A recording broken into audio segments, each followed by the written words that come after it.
Dave, FA Cup defeat away at Harborough Town this afternoon. They say football is sometimes about fine margins. Do you think it was that was the case this afternoon? Yeah, I think so. I think it was two teams that you could see desperately wanted to win the game, but also probably didn't want to lose it. Um, I've got absolutely zero doubt that we should be sat here talking about a draw and going back to Gig Lane on Tuesday. The decision for the penalty was poor at best. I think the referees had a really bad day. I think I can't get my head around how decisions that for contacts and fouls and challenges that have been exactly the same for both ways, his decision making has been fundamentally different.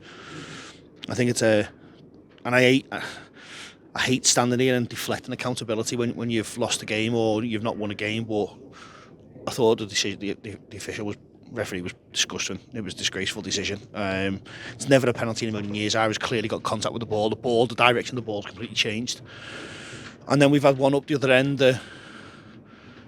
I don't know. I'm not 100% convinced on that one. But Connor's got in front of him. The referee said he pushed him, but it wasn't enough to be a foul. But Connor's ended up on the floor when he's in a position to cut it back to a free player. So I don't know. We'll have a look back at it, but bitterly disappointed, obviously, to exit the FA Cup. I think it was, like I said, we were far the better side first half. Thought they were the better side second, and we should be talking about a replay at Gig Lane on Tuesday.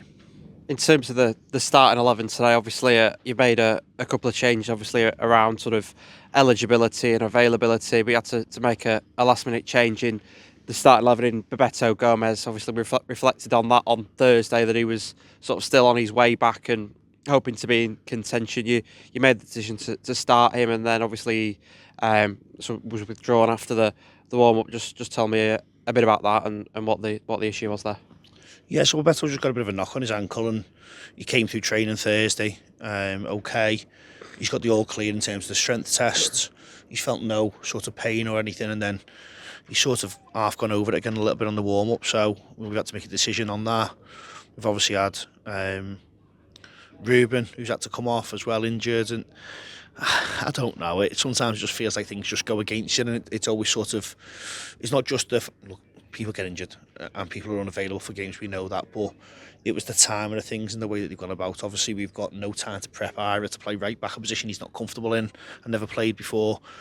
And he's literally, it was 20-3 when Bebeto made the decision that he wasn't going to be able to play, and we're literally doing finishing before going in, finishing the warm-up. So he's had sort of 5-10 minutes prep. We talked about changing shape and trying to change things around, but look at, you know what, I'm really, really proud of the players, massively proud of the players, massively proud of everyone involved at the club today. I think it's been a massive effort to get this far. 6 away games, the chances of that, all higher opposition, and then obviously today was probably just a bridge too far with some of the things that have gone against us. But look, we can't feel sorry for ourselves. We've got a week off, which is really pleasing. I think, you know, the lads are going to get some rest time and maybe some recovery session Tuesday, and we go again for Saturday. You mentioned sort of the week ahead. Obviously, the Manchester Cup game on Wednesday will be played by the under 23s before, as you mentioned, that the FA Vars against Chariton next Saturday. The FA Vars, a competition you know well, another sort of big opportunity to put this club on the map with a potential Wembley trip come the end of the season. Potentially, I think obviously we need to understand what the priorities are. I think there's no doubt about our number one priority is the league. We played 22 competitive games, 7 friendlies, played nearly 30 games in what's 12 weeks, 13 weeks. So it's borderline ridiculous, and you know, people will think it's excuses, but the lads are tired. Like, the fans can see that. I think everyone can see that. Anyone with sort of half a brain can see the lads are tired. They're going home and they're getting in at midnight after the midweek game. They're up at work 6 o'clock in the morning, 5 o'clock in the morning. So it's tough. But again, there's no point moaning about it. That's what we're here for. We're here to play football. And this week is going to be a little bit of R&R and a little bit of getting back and doing some contact, because Thursday trainings at the last, so since the season started, have just been around trying to keep people fit and fresh and just sort of light tactical work, but hopefully get some work done this week, and then it's another big push for towards the end of November when we've obviously go back down then to 1 game a week. Finally, on the fans, tremendous support from them once again. I mean, it's getting to the point now where you almost can't praise them because it's just ridiculous how good they are. 600 fans, it felt probably like we had more than them for large parts.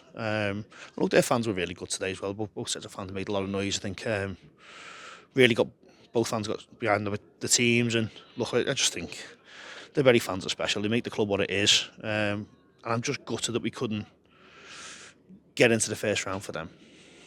Thanks, Dave. Cheers.